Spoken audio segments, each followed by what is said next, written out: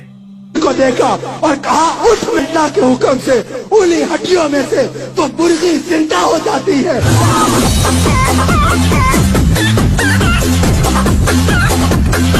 وہ زندہ ہوتی ہے، زندہ ہونا بھی بڑی بات تھی، لیکن غوث اعظم کے تصرف سے وہ مرغی عربی بولتی ہے۔ کیا بولا تم نے؟ عربی بولتی ہے۔ بحثت کچھ زیادہ نہیں ہو گیا؟ مطلب کچھ بھی کہتی ہے عبد القادر۔ ان مریدوں کو یہ بتایا جاتا ہے کہ شیخ عبد القادر جیلانی کا ایک دھوبی تھا جو کہ ان کے کپڑے دھوتا تھا۔ جب وہ مر گیا تو گناہ گار تھا، لیکن فرشتوں نے جب قبر کے اندر اس سے سوال کیا کہ تیرا رب کون ہے، تیرا دین کیا ہے، ہر سوال کے جواب کے اندر اس کا کہنا تھا کہ میں غوث پاک کا دھوبی ہوں اور مجھے کچھ نہیں پتا۔ یہ کہنا تھا کہ شیخ عبد القادر جیلانی خود اس کی قبر کے اندر چلے گئے اور کہا کہ کیوں میرے مرید کو تنگ کرتے ہو، مجھ سے پوچھو اس کے متعلق جو بھی پوچھنا ہے۔ فرشتوں نے یہ سن کر جواب دیا کہ ہم پوچھتے ہی نہیں ہیں، اور معاذ اللہ تعالیٰ نے اس دھوبی کو صرف اسی نسبت کی وجہ سے بخش دیا کہ وہ شیخ عبد القادر جیلانی کا مرید ہے۔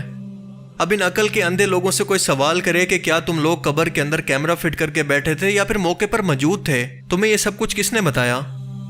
ان جاہلوں کو اتنا بھی نہیں پتا کہ فرشتے انسانوں کی طرح کوئی فری ول نہیں رکھتے بلکہ اللہ کا حکم ماننے کے پابند ہیں۔ ان کو کسی کمپیوٹر پروگرام کی طرح جو کچھ بھی فیڈ کیا جاتا ہے یا پھر جو بھی حکم دیا جاتا ہے وہ صرف اس کو فالو کرتے ہیں۔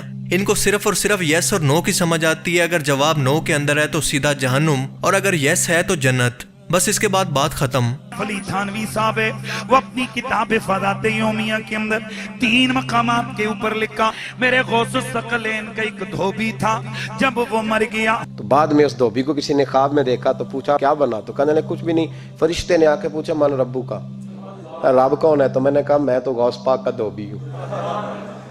منکر نکیر آئے، انہوں نے آ کر سوال کیا مر ربو کا، کہنے لگا عبد القادر جیلانی کا دھوبی ہوں۔ کہا ماں دینوں کا، تیرا دین کیا ہے؟ ارے کہا نا غوث پاک کا دھوبی ہوں۔ پوچھا ماں کن کا تقول بھی اتحاد رجل، کہنے لگا اتنی پہچان بھی نہیں، گناہگار آدمی۔ بزرگ غوث پاک کے گھر سے کپڑے آتے تھے، دھو دیتا تھا۔ بزرگ غوث پاک کا دھوبی ہوں، اتنی بات قبول ہو، بخش دو نہیں تو سزا دے دو۔ فرشتے حیران، یا اللہ کیسے بندے سے پالا پڑا، جو سوال کرتے گئے جواب ایک ہی دیتا ہے کہ میں عبد القادر جیلانی کا دھوبی ہوں۔ فرشتوں نے کہا مولا کس بندے کے پاس بھیج دیا؟ اب تک 2 ہی بندوں سے واسطہ پڑا، ایک وہابی اور ایک سنی۔ حضور غوث اعظم قبر میں آئے اور فرمانے لگے کیوں تنگ کرتے ہو میرے ماننے والے کو؟ فرماتے ہیں حضور غوث اعظم نے فرمایا مجھ سے پوچھو کیا پوچھنا ہے، مجھ سے پوچھو۔ فرشتے کہنے لگے ہم پوچھتے ہی نہیں، ہم پوچھتے ہی نہیں، عبد القادر جانے اور خدا جانے۔ رب کی بارگاہ سے حکم ہوا اے فرشتوں، وہ اگر ہمیں نہیں جانتا تو کیا ہوا، ہمارے محبوب غوث اعظم کو تو جانتا ہے۔ حکم ہوا۔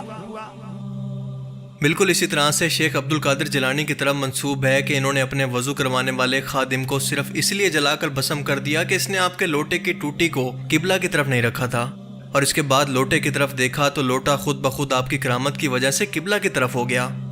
اب یہ ان کہانی باز مولویوں کے نزدیک اسلام کی خدمت ہے کہ ایک ولی اللہ کے ہاتھوں ناحق قتل ہو جانا اور بعد میں ان کا خود اس غلطی کو ٹھیک بھی کر لینا، یہ ان کے نزدیک ایک کرامت ہے۔ اسی طرح سے ان سے منسوب ہے کہ آپ پانی پر چلا کرتے تھے اور آپ کا مصلی نماز کے دوران پانی پر ٹھہرا ہوتا، آپ 40 سال سے ڈوبی ہوئی ایک برات کو بطور کرامت دریا سے باہر نکال دیتے، یعنی مردوں کو زندہ کر دیتے، اور یہی نہیں بلکہ اپنے ہاتھ سے غیبی طور پر سمندر کے اندر پھنسے ان مسافروں کو بھی بچا کر جہاز سمیت خشکی پر لے آتے جنہوں نے مشکل کے اندر ان کو مدد کے لیے نام لے کر پکارا تھا۔ سیدی غوث اعظم رضی اللہ تعالیٰ عنہ فرماتے ہیں ایک مرتبہ سیدی غوث اعظم رضی اللہ تعالیٰ عنہ اہل بغداد کی نظر سے غائب ہو گئے. لوگوں نے معلوم کیا کہ کہاں گئے. دجلہ کی طرف پتہ چلا تشریف لے گئے. تلاش کرتے گئے, دیکھا کہ آپ پانی پر چل رہے ہیں اور مچھلیاں نکل نکل کر آپ کو سلام کر رہی ہیں, قدم چوم رہی ہیں. اسی اسنا میں ایک بڑی نفیس جائے نماز دیکھی کہ تخت سلیمانی کی طرح ہوا میں معلق ہو کر بچھ گئی. اس پر 2 سطریں لکھی ہوئی تھی. لیکن کیا آپ جانتے ہیں کہ اللہ نے یہ خاصیت کہ سمندر کی موجوں اور طوفانوں کے دوران صرف اللہ کی ذات ہے جو کہ انسانوں کی مدد کرتی ہے, اس کو اپنی طرف منسوب کیا ہے. اب اس کا سیدھا سیدھا مطلب یہ نکل سکتا ہے کہ ان لوگوں نے ان بزرگوں کی صرف یہ جھوٹی کتابیں پڑھی ہیں, قرآن کا علم ان کو بالکل بھی نہیں ہے, یا پھر یہ ایسے الفاظ بول کر جو اللہ کی شان کے اندر بیان ہے قرآن پاک کی اور اللہ کی توہین کر رہے ہیں. لیکن در حقیقت یہ لوگ جاہل ہیں اور ان کی مثال ایسے ہے جیسے گدھے پر کتابیں لدی ہوں جسے اس کے بارے میں کچھ علم نہیں کہ ان کے اندر کیا لکھا ہے. اور یہی وجہ ہے کہ یہ لوگ کھلم کھلا کہتے ہیں کہ مصیبت کو ٹال دینا اللہ کا کام نہیں ہے بلکہ غوث اعظم کا ہے, یعنی شیخ عبد القادر جیلانی کا. مزید سنیں کہ غوث پاک کے گھر کے کتے کی شان یہ ہے کہ وہ دنیا کے تمام پیروں سے افضل ہے. جو غوث پاک کے در پہ کتا بیٹھتا ہے وہ دنیا کے پیروں سے افضل ہے, دنیا کے پیروں سے افضل ہے. غوث پاک کا کتا جس کی شان یہ ہے, غوث پاک کے کتے کی شان ہے, وہ دنیا کے پیروں سے افضل ہے. غوث پاک کے کتے کا یہ مقام ہے. شیخ عبد القادر جیلانی بادلوں کو حکم دیتے ہیں تو وہ بارش برسانا بند کر دیتے ہیں. غوث پاک رضی اللہ تعالیٰ عنہ تقریر کر رہے ہیں, تقریر کرتے کرتے بارش شروع ہو گئی, بارش آنی شروع ہو گئی. تو غوث پاک نے کیا کیا, بادلوں کی طرف آپ نے نگاہ اٹھائی اور آپ نے کہا بادلوں میں تو لوگوں کو جمع کر رہا ہوں, تم منتشر کرتے ہو. بس اتنا کہا, بارش سائیڈ ہو رہی ہے, جہاں آپ اور آپ کا جلسہ بیٹھا ہے وہاں ایک ٹپا نہیں پڑتا. آپ اندازہ کریں کہ اللہ نے میکائیل علیہ السلام کو باقاعدہ طور پر موسموں کے بدلاؤ کی ڈیوٹی لگائی ہے جنہیں اللہ حکم دیتا ہے. اب ان کے مطابق اس کرامت کی لاجک کے حساب سے شیخ عبد القادر جیلانی کیا خود کو اللہ کے مقابلے میں پیش کر رہے ہیں؟ یہ کہانی باز مزید کہتے ہیں کہ شیخ عبد القادر جیلانی عراق کے اندر بیٹھ کر لوگوں سے خطاب کرتے تو بنا کسی میڈیم کے لوگ مصر کے اندر جو کہ بغداد سے 1500 کلومیٹر دور ہے اس خطاب کو ایسے سنتے تھے جیسے بالکل سامنے بیٹھے ہوں. حضرت سیدنا غوث اعظم بغداد میں بیٹھ کے تقریر فرماتے تھے اور مصر والے مصر میں بیٹھ کے سنتے تھے.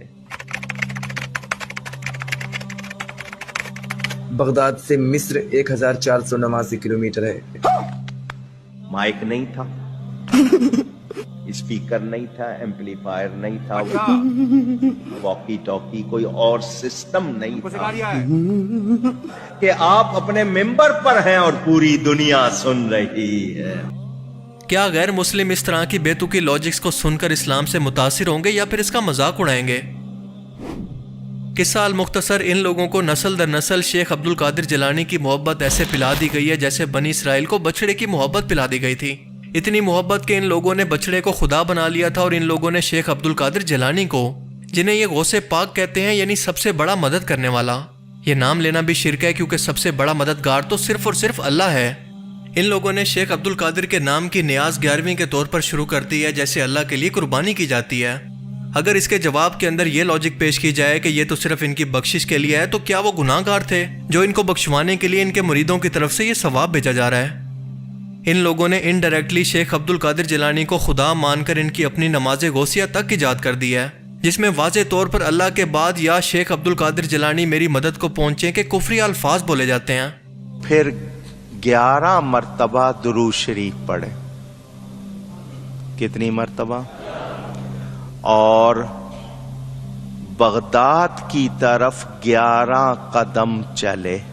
11 قدم چلے بغداد کی طرف, میرا نام پکارے, یا شیخ سید عبد القادر جیلانی شیئا للہ.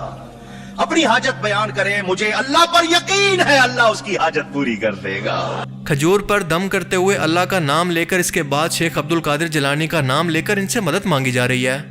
ماہ فاخر ربیع الاخر کی 11ویں رات 3 کھجوریں لے کر ایک بار سورۃ الفاتحہ, ایک مرتبہ سورۃ الاخلاص, پھر 11 بار یا شیخ عبد القادر جیلانی شیئا للہ المدد. اول آخر ایک بار درود شریف پڑھ کر ایک کھجور پر دم کیجیے. اس کے بعد اسی طرح دوسری اور تیسری کھجور پر بھی پڑھ پڑھ کر دم کر دیجیے.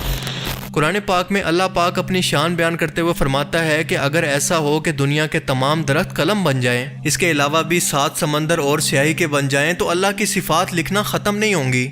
اور اب اللہ کی یہ صفت جو کہ اللہ تعالیٰ نے خاص طور پر اپنے نام کے ساتھ مثال دے کر منسوب کی ہے، آپ شیخ عبد القادر جیلانی کے بارے میں بھی سن لیں.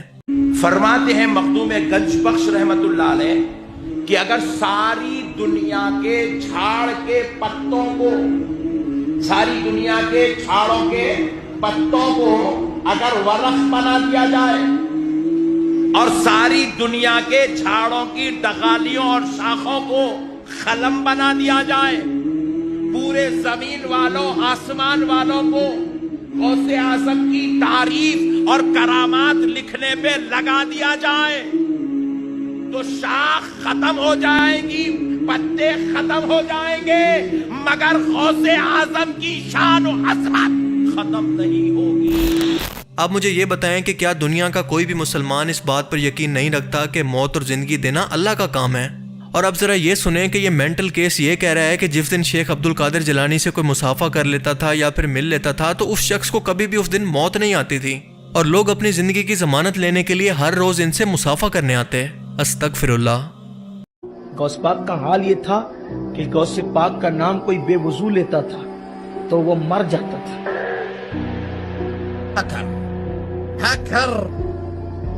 غوث پاک کا نام کوئی بے وضو لیتا تھا تو ہمارے بزرگوں نے یہ بات صوفیہ نے کہی ہے. ممکن ہے آپ اس پہ اعتراض کریں جو بھی ہو، لیکن صوفیہ کہتے ہیں کہ بے وضو کا نام کوئی لے نہیں سکتا تھا، لیکن رسول پاک نے فرمایا عبد القادر میری امت پہ رحم کرو، لوگ اس طرح سے نقصان اٹھائیں. پر ٹھیک ہے کہ اب نہیں مرے گا. میں گالی نہیں دے سکتا. گالی نہیں دینا، فیملی دیکھتی ہے، ورنہ میں ایسے گالی دوں، ایسے گالی دوں نا زندگی بھر یاد رکھیں یہ بڑے.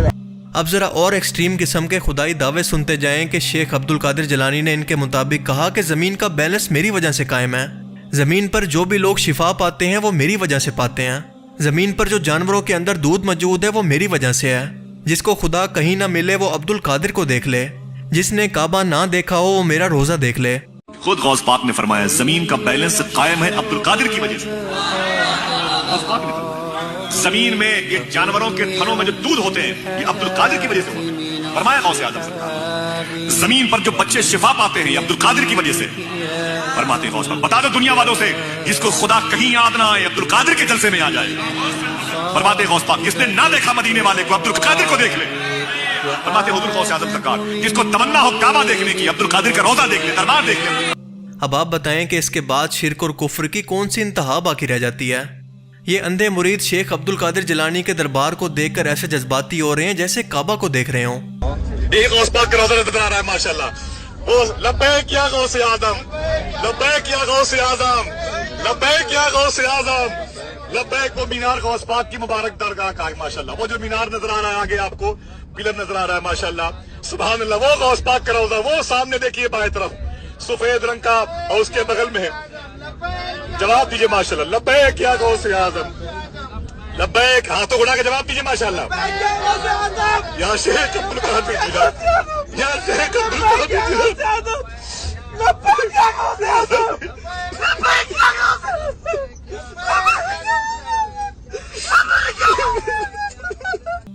جیسے اللہ کی صفات کے مطابق ان کے 99 نام لکھے گئے ہیں، بالکل اسی طرح سے شیخ عبد القادر جیلانی کے بھی 99 نام لکھ دیے گئے ہیں. اللہ کے رسول دار ارقم کے اندر بیٹھ کر صحابہ کو صبح و شام دین سکھایا کرتے، قرآن پاک کی آیات نازل ہونے کے بعد انہیں یاد رکھتے. لیکن ان کہانی بازوں کے مطابق شیخ عبد القادر جیلانی پیدا ہوتے ہی 18 پاروں کے حافظ تھے.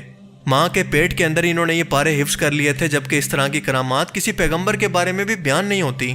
لیکن عبد القادر جیلانی جن کو میں چاہتا ہوں ان کا حال یہ ہے، جب ماں ان کی انگلی پکڑ کر لے کر بچپن میں استاد کے یہاں لے گئی تھی تو استاد کی بارگاہ میں بیٹھے حضرت عبد القادر جیلانی ابھی چھوٹے ہی ہیں، 4 سال کی عمر ہے، اور ماں لے کے استاد کے پاس پہنچی تو استاد نے کہا بیٹا پڑھو اعوذ باللہ من الشیطان الرجیم. حضور غوث اعظم رضی اللہ تعالیٰ عنہ نے اعوذ باللہ من الشیطان الرجیم بسم اللہ الرحمن الرحیم اور اس کے بعد پڑھنا شروع کیا الحمدللہ رب العالمین. پڑھتے پڑھتے الف لام میم ذالک الکتاب لا ریب فیہ، پہلا پارا پڑھا، دوسرا پارا پڑھا، تیسرا پارا پڑھا، چوتھا پارا پڑھا،